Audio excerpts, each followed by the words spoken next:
రాష్ట్ర ప్రభుత్వంలో కాంగ్రెస్ పాలన వచ్చిన తర్వాత ముఖ్యమంత్రి రేవంత్ రెడ్డి గారు కానివ్వండి, వారి మంత్రులు కానివ్వండి, వారి పార్టీ నాయకులు కానివ్వండి, ప్రజలకి ఏం చేస్తామో చెప్పలేక, మరి వారు చేస్తున్నది ఏమీ లేక, మన ప్రభుత్వం ఘోరంగా విఫలమైనటువంటి సందర్భంలో కేవలము బీఆర్ఎస్ పార్టీ పైన దుమ్మెత్తి పోయడానికి ప్రయత్నం చేస్తూ కాలేపన చేసే ప్రయత్నం చేస్తూ ఉన్నారు.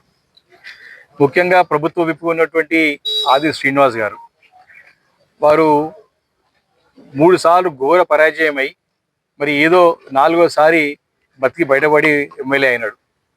మొదటిసారి ఎమ్మెల్యే అయినాడు, ప్రభుత్వం ఆయనకి విప్పు బాధ్యతలు ఇచ్చినది. విప్ అంటే ఏందో తెలియకుండా అమాయకంగా అనుభవరాహిత్యంతో మాట్లాడుతున్నాడు ఆది శ్రీనివాస్ గారు. ప్రభుత్వ విప్ అంటే ప్రభుత్వానికి కళ్ళలాగా చెవుల్లాగా పనిచేయాల్సిన అవసరం వారిపైన ఉంటుంది. వారు అటు ప్రభుత్వంతో ఇటు అపోజిషన్ పార్టీతోని సమన్వయపరుచుకొని అసెంబ్లీని సజావుగా నడిపించడం ఒక కీలకమైన పాత్ర పోషించాల్సిన అవసరం ప్రభుత్వ విప్ పైన ఉంటుంది.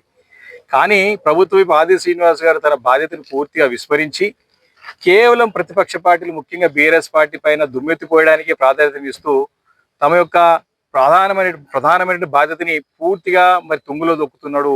ఆ విప్ యొక్క అర్థానికే మరి అర్థం లేకుండా దాని యొక్క విప్ యొక్క పదవికి మరి ఘోరంగా అవమానించే విధంగా వారు మాట్లాడుతూ ఉన్నాడు. మీ అందరికి తెలుసు, వారికి కూడా తెలుసు, వారి పొద్దున ఖచ్చితంగా వేములవాడ గెలిచే పరిస్థితి లేడు. నిన్నగాక మొన్న ఒక సర్వే వచ్చింది, ఘోరంగా పరాజయం అవుతున్నాడు. మొట్టమొదటిగా ఓడిపోయేది ఆది శ్రీనివాస్ గారు. ఈరోజు చాలా స్పష్టంగా కేసీఆర్ గారి నాయకత్వాన్ని ప్రజలందరూ కూడా బలంగా కోరుకుంటున్నారు.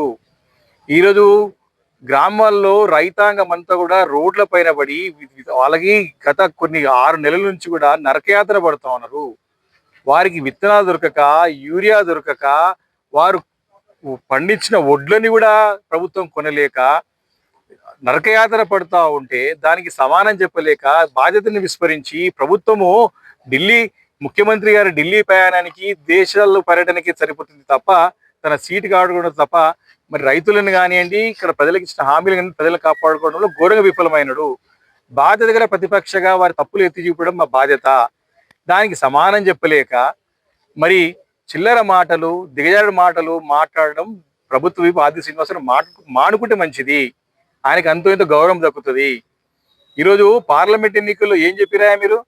ఇది కేసీఆర్ గారికి సంబంధం లేని ఎలక్షన్స్ అని చెప్పి తప్పుడు ప్రచారాలు చేసి మరి మీరు బీజేపీ పార్టీ చేసి ఇది జాతీయ స్థాయి ఎలక్షన్స్, కేసీఆర్ గారికి సంబంధం ఎలక్షన్స్ అని చెప్పి ప్రచారం చేసిన మాట వాస్తవం కాదా? మరి నిన్న మొన్న జరిగినటువంటి గ్రామ పంచాయతీ ఎన్నికల్లో, మున్సిపల్ ఎన్నికల్లో సత్తా చాటింది బీఆర్ఎస్ పార్టీ. మీరు అధికారంలోకి వచ్చి 2 సంవత్సరాలు కావస్తున్నా మీ పైన విశ్వాసం కోల్పోయినారు. మీరు విశ్వాసం కోల్పోయినారు, ప్రజల విశ్వాసం కోల్పోయింది కాంగ్రెస్ ప్రభుత్వం. మీరు ఎన్ని ప్రయత్నాలు చేసినా, అధికార దుర్వినియోగం చేసినా, మీ యొక్క కండబలంతో ధనబలంతో సీట్లు గెలవాలని చూసినా ప్రజలు మీ వైపు లేరు. దాదాపు మాకు మరి 30-40% సీట్లు ఇచ్చినారు. ప్రజలు మా వెంబడున్నారు. అంటే అపోజిషన్ పార్టీలు ఉంటేనే ఈ రకంగా ఉంటే రేపు అసెంబ్లీ ఎన్నికలు వచ్చిన తర్వాత మీ పరిస్థితి ఏంటో ఒక్కసారి మీరు ప్రశ్నించుకోండి. ఆది శ్రీనివాస్ గారు, మాటలు రాసిస్తే మాట్లాడడం కాదు, వాస్తవాలు గ్రహించాల్సిన అవసరం మీ పైన ఉన్నది. ప్రభుత్వ విప్పుగా క్షేత్రస్థాయిలో పరిస్థితులు ప్రభుత్వం తెలియజేయండి. అపోజిషన్ పార్టీ చెప్పిన మాటలు మరి దానిలో వాస్తవాన్ని గ్రహించి తప్పులు సరిదిద్దుకునే ప్రయత్నం చేయండి.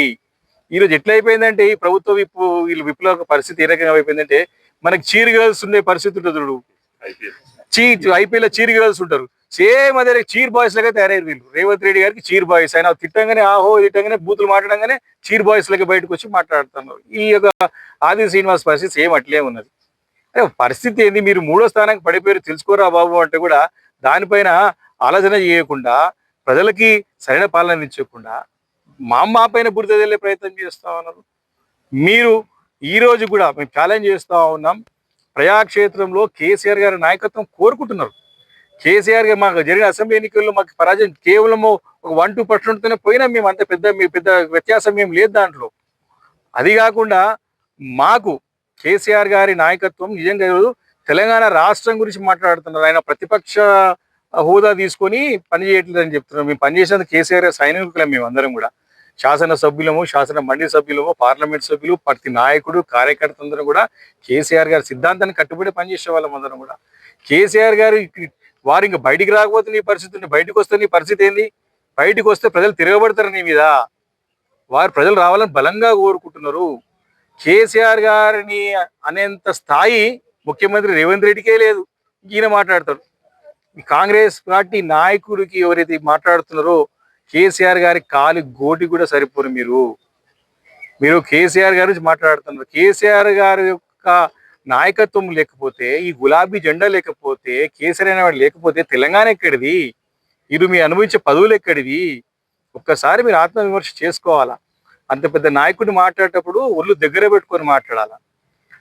ఏదో మీరంతా ఇప్పుడు మాట్లాడే నాయకులు ఎవరుతున్నారో వన్ టైం సెటిల్మెంట్ ఎమ్మెల్యేలు అంతా కూడా రేపు పొద్దున మళ్ళీ వారికి భవిష్యత్తు లేదు. One time settlement. ఆయన గెలిచిందే చావు తప్పి కళ్ళు కొట్టబోయేసి గెలిచినట్టు చూసినావా? ఓడిపోయి లాస్ట్ గెలిచి బయటపడి ఈరోజు పెద్ద పెద్ద మాటలు మాట్లాడతారు. కాబట్టి కొంచెం జాగ్రత్తగా మాట్లాడేటప్పుడు బీఆర్ఎస్ పార్టీ బలంగా ఉంది ప్రజల్లో. కేసీఆర్ గారి నాయకత్వాన్ని ప్రజలు తిరిగి కోరుకుంటా ఉన్నారు. కాంగ్రెస్కి గుణపాఠం తప్పదు. కాంగ్రెస్కి జాతీయ స్థాయిలో ఘోర పరాభవం ఏదో 2-3 రాష్ట్రాల్లో ఉంది అంతే. ఒక రాష్ట్రంలో అలయన్స్ ఉన్నది, 2 రాష్ట్రాల్లో 3 రాష్ట్రాల్లో ఉన్నది అంతే. 29 రాష్ట్రాల్లో పూర్తిగా తుడుచుకుపెట్టుకుపోయింది కాంగ్రెస్ పార్టీ. కాంగ్రెస్ పార్టీ నామ రూపాలు లేకుండా పోయింది ఈరోజు జాతీయ స్థాయిలో. మీ యొక్క అసమర్థత వల్లే కదా ఈరోజు బీజేపీ నరేంద్ర మోడీ కూడా 3వ సారి గెలిచినాడు. మీరు సరిగుంటే బీజేపీ ఎందుకు వస్తుండే? కాబట్టి కాంగ్రెస్ పార్టీ పైన పూర్తిగా నమ్మకం లేదు ప్రజలకి. ముఖ్యంగా తెలంగాణ రాష్ట్రంలో అసెంబ్లీ ఎన్నికలు ఎప్పుడు జరిగినా మరి తిరుగులేని మెజారిటీతో మళ్ళీ కేసీఆర్ గారి నాయకత్వం రావడం ఖాయం. మొన్న వచ్చినటువంటి సర్వేలో దాదాపు 84 సీట్లు వస్తుందని చెప్పి ఖరాఖండిగా చెప్తున్నారు. ఈ రోజే పరిస్థితి ఉందంటే ఇంకా నీకు ఎలక్షన్స్ దగ్గరయ్యేసరికి 1 side elections landslide victory కొట్టబోతా ఉన్నాం. కాంగ్రెస్ పార్టీ నాయకులకు డిపాజిట్లు దక్కడం కల్లా వారు ఖచ్చితంగా 3వ స్థానానికి పడిపోవడం ఖాయం అని చెప్పి మనవి చేస్తా ఉన్నాను. కాబట్టి ప్రభుత్వ విప్ అనేవాడు తన బాధ్యతని విస్మరించకుండా తన బాధ్యత తెలుసుకొని తన పని ఏందో తెలుసుకొని మాట్లాడితే మంచిది. ఇట్లా చీర్ బాయ్స్ లెక్క చీర్ గర్ల్స్ లెక్క పనిచేస్తే మీ నియోజకవర్గంలో ఉన్న ప్రజల్లో మీరు సన్నగిల్లిపోతారు. వేస్ట్ మాటలు బంద్ చేయండి. ప్రజలకు ఉపయోగపడే మాట మాట్లాడండి. ఖచ్చితంగా కేటీఆర్ గారు కానివ్వండి, కేసీఆర్ గారు కానివ్వండి, హరీష్ రావు గారి పైన మాట్లాడేటప్పుడు మీరు స్థాయి మర్చిపోయి మాట్లాడుతున్నారు. స్థాయి తెలుసుకొని మాట్లాడండి. వాళ్ళు దగ్గర పట్టుకొని మాట్లాడని చెప్పి సందర్భంగా హెచ్చరిస్తా ఉన్నాను.